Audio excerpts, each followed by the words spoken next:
Hello. More definitions. Plato said that a house that has a library in it has a soul.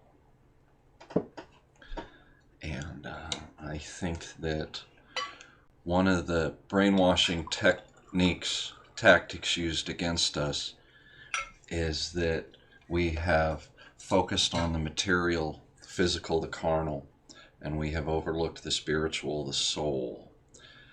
Like language. Language is a conduit to the soul because it's how we can express our feelings beyond what we're basically born with. We can articulate complicated feelings. We can articulate time, sequencing. It's not just instantaneous, it's progressive. Our language helps us to transcend our mortality by reaching to the thing that has always transcended us, which is our soul, our spirit. Without the same language, without being in the same room, without touching you as you watch this right now, my soul is communicating with yours. We are connected in that way. Like, I know, like, okay, you probably do understand the words that I'm saying, all right, else you wouldn't be watching this. But I think you get my point. That there are things that speak to the soul that, like, how about things that don't need words, or things that can never be expressed in words? Like, good luck trying to explain to somebody a fucking smell or a taste. So, what is a church? I think a church is just the people in spirit. The church is a house, which is a place around a library that convey, live in, express, exchange, explore the message of the library that is the soul of that house. The church isn't like people say, go to the church. Well, what else do they call it? They call it a house of worship or the house of God. Some people in the olden times just say it's where God resides. So does God live in that brick? And no, God lives in the people that live in there. Well, will God leave a church? Yes, he will. Will he leave it even if people are still there? Yes, he will. Why would he do that? Because there is no soul in that church. And what is the soul? It's the library. The Bible. Do you get it? People say that a church is a they used to argue, making an argument here, that people used to say that a church's requirement was it had to have like a preacher, a Bible, a place to fucking sit or stand, and other people that would show up. And then they go, well, it's going to have a place for tithing and a place for anointments and a place for baptism. See, all that goes down that path of missing the fucking point. The church is where we assemble and connect our souls to God. Got it? So, what is the GDL? Is it a house? I would say it is. Is it a church? I would say it is. Is it everything it needs to be right now? That's a fantastic argument to start. I don't know that I can. Because I do believe in God's plan in all things. And I know that this being here, what it is, and me being a part of it, and you all being however you are, this is part of the plan. And I guess it's vanity or curiosity or pride or something that makes me want to comprehend the plan so that I could be ahead of it or on top of it or get the best view.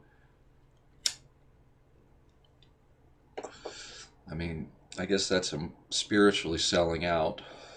I'm supposed to be obedient, give up my will, humble myself, and just accept the plan. It is not mine to possess. quite the opposite. I'm trying to depossess myself of myself and to receive the plan and be a component of that. To be a member of my church doesn't mean I go in there and write the Bible. It means that I go in there and listen and share in the rejoicing of others. So back to the GDL and its soul.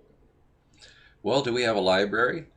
Well, what the fuck do you think them flyers are? And is it a church? Damn it, there's a whole lot of people in there talking about some deep spiritual, convicting fucking book. You know, you get me? There's a lot of religion in the GDL because it is a holy fight, right? Even if you took a totally agnostic stance, you would see that the Jews are using religion as a weapon against religion, race, identity, society. So if you can't overlook religion. So everybody in there has to acknowledge religion in some way. All right, I don't want to lose my point. So the point is that the soul of the GDL does what? It names the Jew. And is the soul just the library of the flyers? No, because so many of us have libraries at home. We are interconnected. You know, we're interfacing. Like I said, the soul isn't in a room. It's all around us and within us. It is before us and after us. So there are books on my shelf that are my library and my soul. And I fucking read them. And I bring that understanding, that wisdom, that exposure, I bring that gospel to the group. Now, like the Synagogue of Satan and all them fucking sons of bitches, they got the Talmud in their library, and they got the broken version of the Torah, and a bunch of other shit, I'm sure, right? And then when we look at these yahoos in the news, and we're like, are they not sock? Are they on our side? Are they gonna... Dude, think about what their church and their home is. Like Kanye and Trump and all that right now. Give me a break, right? What do you think sits on their bookshelf at home? Do you think it's City of God? Do you think it's anything by Aquinas? Do, do you think it's Latin versions of the Bible? Like, do you get me? So let's stop worrying about who people are politically and socioeconomically and how big an influence they have on social media and ask ourselves what church that person belongs to and what home they would be a member of based off of their soul, their library, their language. And let us look at the GDL and say, what do we want to do with our library? Do you know that monks and friars and all kinds of youngins back in the day would dedicate their lives to making perfect copies of the Bible so that they could start other places of worship all over the world? That before they had the printing press, which was a big deal, that they would have to handwrite every letter, every page, every picture, and then they'd have to bind the thing themselves. What an act of love of God and man. What a dedication. How beautiful is that? So I'm looking to do my thing. I see that we're in the middle of this hellstrom, this fight, this tempest, whatever. And I see people losing their heads and it's going to get worse. Yeah. And if paratroopers show up and weapon crates start popping and open and it gets crazy, you know what? A man's got to do what a man's got to do. But in the meantime, I'm trying to build Hyperborea. I'm trying to develop New Europa. I'm putting the Aryan back in Arizona. It's going to be area. Get it? Arizona. I don't just want to do away with my enemy and pull that evil up by its root and cast it away and be purged. I want to make up for lost time because next generation shouldn't have to choose between Zog and Caveman. So, one of the things that I was going to do on my land that I'm moving to, besides help others, community work, grow food, and all that, is really, really, really focus and develop and move forward on library. I don't, okay, there's Sundoku, which is unread books scattered about. I don't just want to have a great library of books that nobody reads and nobody honors. Like I said, there was these monks that used to just have one fucking book, and they would spend their whole life transcribing it, copying it or translating it into another language. You gonna tell me that was foolish? That wasn't noble? So what is my library? Well, I've read a lot of crap, and I tell you what, I've thrown a lot of books out, and I've outgrown a lot, and I come back to very few. But it's not for me to tell you what your library should possess, because that's me telling you what your soul should possess. Communicate that with your higher power.